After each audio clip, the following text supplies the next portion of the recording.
Good evening guys. Time check tayo. 9:12 ng gabi, November 9, 2025. So, sa video ito guys, ituturo ko lang sa inyo paano mag-solder ng embedded type natin na custom board. So, ang video na ito ay para sa mahilig mag-DIY at saka sa may gusto lang na minimalist yung ano nila, yung setup nila ng piso wifi. So ang board na to embedded mismo sa sa coin slot. So ang kailangan mo lang gawin is buksan to, hinangin to sa loob. So ang kailangan natin ay solder or solder wire. Ito optional lang to pero mas okay kung meron para makintab. Panglinis lang. So yung Eagle na number 205 na soldering paste. Tapos at least 30 watts na soldering iron. Or mas okay kung meron kayong 40 watts para mabilis. Pero ang recommended ko kung ayaw mo ng usually kasi pag mataas kasi sa 30 watts, pag matagal yung init sa terminal, natutuklap yung copper. So mas okay na yung at least 30 watts or minimal siguro 30 watts to 40 watts lang yung kailangan nyo na soldering iron. So start natin ha. So buksan lang muna natin tong coins to. Ito bago to, hindi pa nagalaw. Ito naman, meron tayong video ginawa na nito bago natin gawin ang steps na to. So nag-flash na ako nito, inassemble ko tapos nag-flash na ako ng firmware. Ang ginamit ko na firmware nito ay yung KT5 na OpenWRT, yung latest na yan. So ite-test lang natin siya para ipakita lang na gumagana yung custom board natin. So kailangan din natin ito pero optional lang, depende sa power supply mo pero mas okay to para kung sakaling gusto mong tanggalin saka palitan yung CB, at least magagamit na pa rin to. So meron tayong diagram dito sa baba, kung makikita niyo sa screen. Ito yung susundan yung diagram kung sakaling order kayo. Available na pala ito guys, so sa halagang 350 pesos lang meron ka na nito. So nakaganda lang ito, meron na siyang anti-pitik, meron na siyang power cut, saka stabilized na siya sa 12 volts. So hindi mo na kailangan ng back converter nito, diretso na. So wala ka nang kailangan na iba, so power supply lang. So either 3 ampere or 5 ampere. Recommended ko at least siguro 3 ampere. So 3 ampere or 5 ampere pwede din. Minimum yung 3 ampere tapos maximum yung 5 kung wala ka nang ganung kadaming peripherals. So hindi natin patatagalin, so assemble muna natin. Assemble na natin tong embedded type na to. So natatanggalin muna natin tong coin slot, yung cover nya. So angat lang natin tong, may dalawang clip lang naman to. Angat lang natin tong dalawang clip.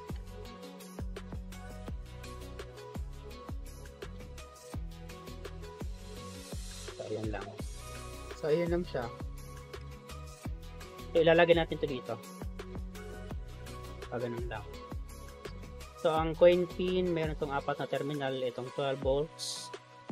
Yung pangalawa ay ang coin signal, yung ground, tapos yung counter. Yung counter hindi man kailangan sa piso wifi. So ang gagamitin natin terminal, tatlo lang. So 12, coin, saka ground. So itong kung makikita nyo sa screen, yung diagram natin, so nakalagay sa pang-apat dito, dyan sa coin pin nya, NC nakalagay, sa ibig sabihin walang connection yan, yung counter. So tatlo lang talaga magagamit natin ito, itong 12, coin, saka ground. So una, gagawin natin, tatanggal muna natin itong screw, lilipat lang natin ito. Sinan natin ito. Again na guys, hindi ito pwede sa sa mahilig lang or hindi marunong maghinang or walang idea kung paano gawin. So mas okay na bumili lang kayo ng ng custom board na yung separate, yung nilalagay ng name ko. So mas okay din yan. Ito sa may gusto lang na may minimalist lang yung setup nila. So paano ilagay ito? I-align mo lang ng paganyan, tapos lapat. So ganun yung magiging itsura niya. Mapapansin nyo, ganun lang siya kanipis. Lapit natin. Medyo malabo lang kasi yung camera kasi webcam yung gamit natin Yan. So sa flashing nito guys, check nyo yung other video nito kung paano siya i-program. So, napoprogram naman siya ulit kung kailangan mo lang. So, hinangin muna natin. So, dapat tignan muna natin kung ano, kung naka-align ha.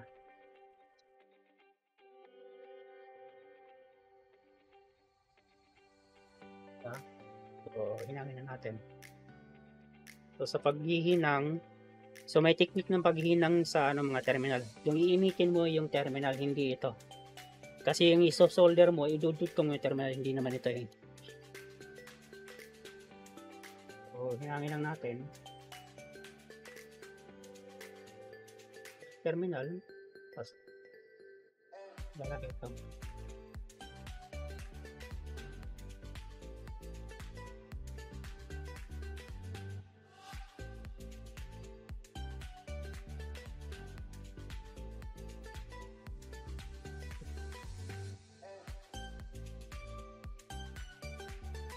Ganun, no? So, check muna natin ha. Kung mayroon bang nadikit. So, konting-konti lang na solder ilalagay niya para hindi ganun. Hindi mag-short yung mga terminal. So, pipicturean ko na lang ito guys para makita nyo ng ano, ng actual kung paano siya nakahinang. So, picture na natin para mamaya. Tapos, i-send ko na lang or i-comment ko na lang kung paano. So, zoom lang natin.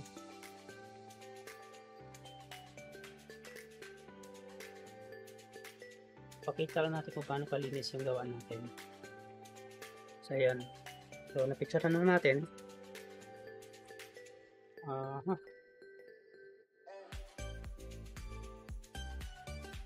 Next, yung sa paglagay ng terminal naman ito. So, common lang naman to, red tsaka black naman. So, red sa positive, yung black sa ground or negative. Wait lang, ayusin lang natin itong panghinang na to.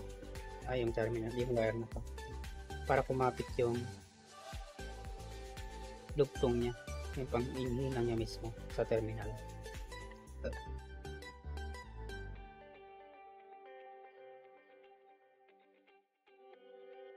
Lagyan natin sa negative.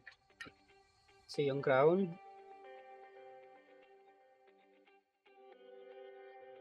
Lagyan muna natin itong ano, yung terminal. Para maganda yung kapit niya. So, sa red. So, kung makikita nyo sa screen guys, nilagay ko ng yung hinang, yung kulay red ng LED frame, saka yung ground ng LED frame. So, dyan dapat yung supply. So, wag ka magsusupply dito sa terminal ng ano, ng coin. Mangyayari kasi niyan, naka-MOSFET kasi tayo. So, may possibility na masira kasi nagre-reverse eh. So, pag once nag-reverse yung MOSFET, sira na agad yan. So, ganun siya sensitive. Pero, compare mo sa bipolar na transistor, ang MOSFET kasi is mas efficient siya. So, hindi nag-iinit compared sa bipolar. So, yun yung nakaganda niya. So, naka-optimize talaga yung MOSFET para sa mga switching type. Yung mga bipolar naman kasi naka-optimize siya sa mga ano. Actually, pwede na sa pang switching pero naka-optimize siya sa pre-driver or sa amplification, sa mga amplifier system. So, yun. Tips lang yun guys. Konting idea lang para alam nyo lang. So, hinangin lang natin. So, black.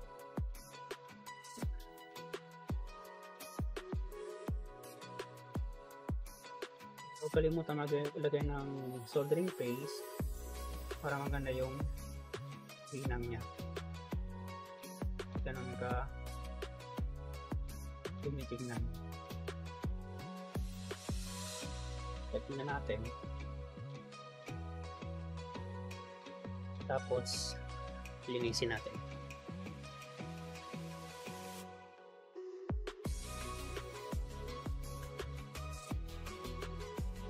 So, sa panglinis guys, pwede kayo gumamit ng nail polisher o di kaya yung lacquer thinner. So, yung gamit ko kasi, pag mga electronics lacquer thinner, so, naalis talaga yung mga flux tsaka mga residue ng solder. So, malinis talaga sa tignan. So, tignan natin sa screen ha kung okay siya.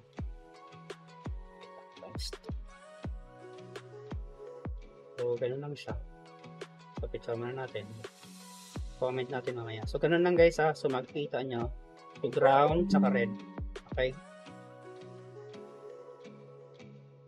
So kung makita nyo rin sa screen ko, meron din siyang kasi nakalink yung phone ko sa computer. So ayun lang guys, ganun lang. So yung screw pala, teka nasan ba yun? Yung screw, pwede natin siya ilagay dito. So kung may nakita kayong ganito, QC pass, pwede nyo tanggalin yan. Tapos dito nyo ilusot yung screw. So makikita na may butas yan. Try natin kung may sasara natin ha.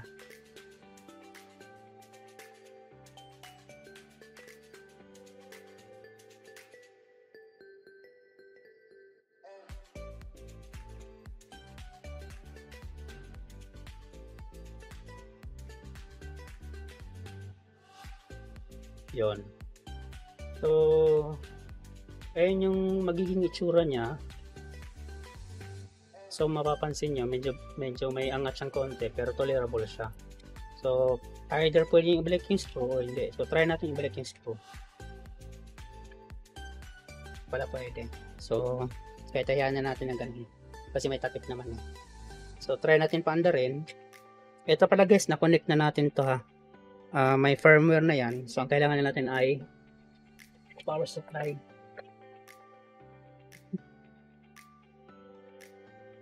Tabi muna natin ito. Hindi ganito kalat. So meron akong power supply dito na 12 volts 5 ampere. So plug natin. And so hindi na kasi kita sa screen pero mapapansin mo, sige, buksan na lang natin para makita nyo. Wait lang, tanggalin muna natin para safe. So tanggal muna natin ulit.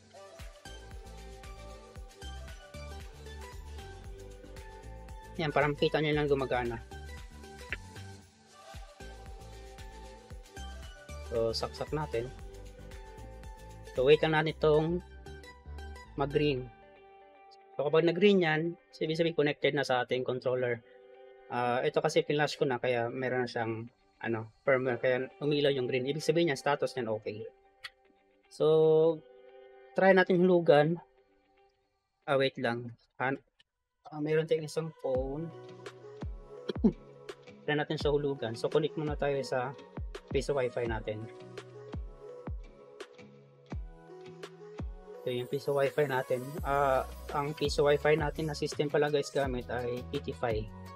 So yung latest yung ginamit natin. So ayan, yung internet connection. So nagpa-pop up yung portal nya. So ayan. So wait lang guys, kuha ko ng stand para lang.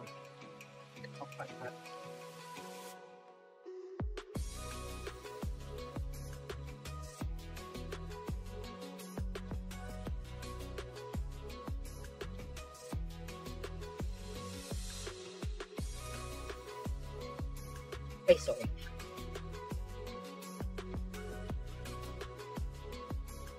Konti para makita lang sa screen. Yan. Tapos, ito. Kuha tayo ng barya. Tapos, try natin hulugan kung effective siya. So, click natin insert coin. So, yung nakalagay kasi natin, sinet-up natin na pangalan, itong KT5 ESP Embedded 1. Ito yon.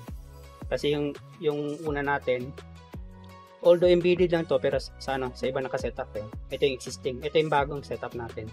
So try natin hulugan. Yan. So nakikita nyo umiilaw yung kulay red na yung indicator. So try natin hulugan kung okay siya. So 5 pesos. 5. So malabo lang kasi sa screen pero working siya. Para makita niyo siguro, patong muna natin. Wala kasi tayong tagahawak eh. Wait lang, dan muna natin. So, ayun. Meron siyang power cut guys ha. Gumagana yung power cut. Yan. So, try natin ulit. Insert. Pansinin niyo yung, ano guys ha, yung, eto. Pansinin ito, ano, umaandar siya. Pag pinilik yung, eto. Ayan. So, gumagana siya.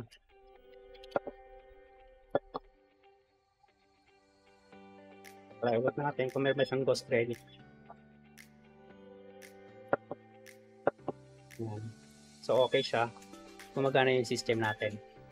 So, ganun lang guys. So, try natin takpan ulit ha. Kung hindi ba siya, ano, hindi ba siya magkakaroon ng problema pag tinakpan natin. So, una, tanggalin mo natin sa power for safety, safety purpose.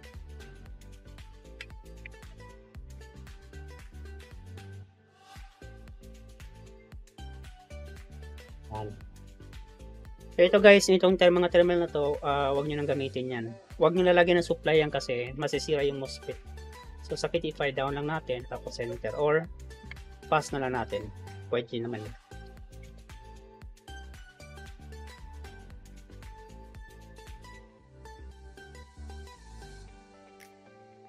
So may sasarado naman siya. Actually okay naman siya tignan, hindi siya bulky. Hindi rin siya stress tignan. So, depende na siguro sa pag-mount nyo or kung paano na si hinangin. So, kaya ina-advise ko ito guys sa mga ano lang, marunong maghinang tsaka mahilig sa DIY. Hindi ko siya ina-advise sa mga user lang na ano, na gusto lang makatipid or gusto lang talaga ng ano, experience na na embedded type siya. So, yun lang naman guys. So, try ulit natin ha. So, pulling natin yung cellphone. Tingnan natin kung mag-insert coin pa rin siya. Or mag-credit pa rin siya. So, taas natin konti. So, insert. Ay, hindi pala natin naman. Power muna natin.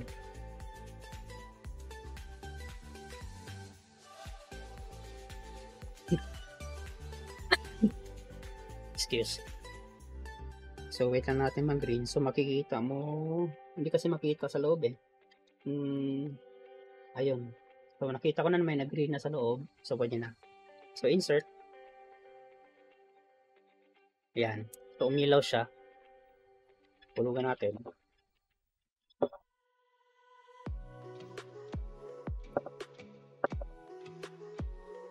20.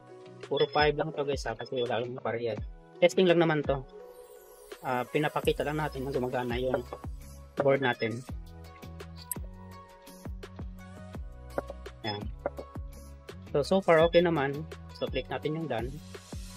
Tapos try natin hulugan na hindi natin kiniklik yung insert coin. Kung kakainin ba yung barya natin. So ayun hindi. So active yung power cut mo.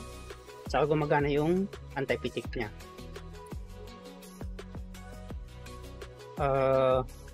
Try natin pala yung anti-pitik. Wait lang. Kung gumagana.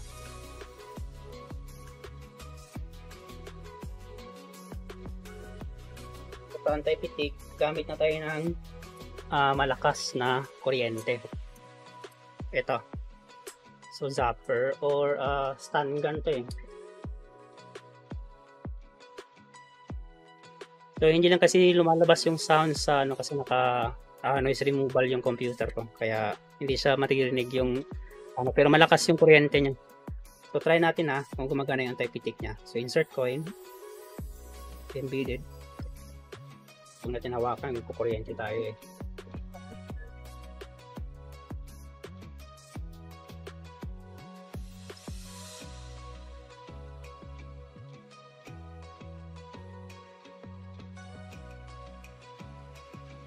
Ayan.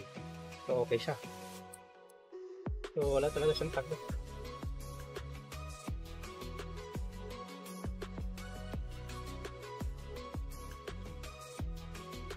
Tapos sulugan natin.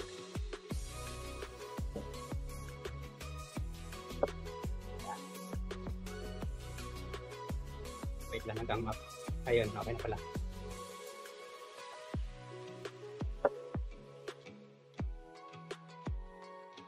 nag-delay konti. Wait lang, try natin ulit. Bagal siguro internet.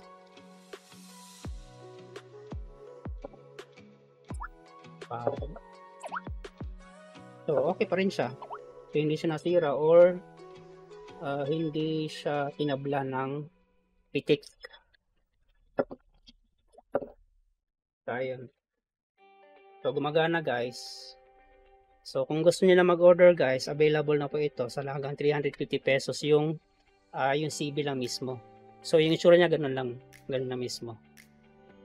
So, either pwede kayo maglagay ng LED frame. Dapat yung LED frame na gagamitin nyo ay 3 wires. Although, pwede naman yung 2 wires lang. Pero yun nga lang. Either piliin nyo siya na mag-steady lang ng ilaw or ilaw lang siya kung mag-insert coin na kayo. Kasi sa 3 wire niya, tatlo lang linya eh. Ground, blue, tsaka red. Yung blue, yun yung blinking niya. Tapos yung red naman, yun yung running lights na yung normal lang. So, pwede nyo itap sa ground to red kung gusto niyo lang na permanent na yung ilaw. Sa sa 2 wires yung alan na LED frame. Tapos sa black tsaka blue naman, yun naman yung yung mag-active lang siya or sasabay siya sa insert coin. So kung iilaw yung coin slot, kasabay din yung LED frame. So yun yung magiging system niya. So again guys, nire-recommend ko ito sa mga mahilig na mag-DIY, gusto lang na minimalist. Ayun, ganun na siya kaliit guys, oh. Ayan lang. So ganun na lang siya. So ang kailangan mo na lang, eto na lang, tsaka yung power supply sa loob ng coin slot mo. Wireless base lang ito guys, hindi siya pwede sa sa LAN. Wala siya sa ng LAN. So i-comment ko na lang guys yung pinicturean ko kanina kung paano yung connection. Pero may guide din naman dito sa baba kung makikita nyo. So ganun naman siya, kasimple.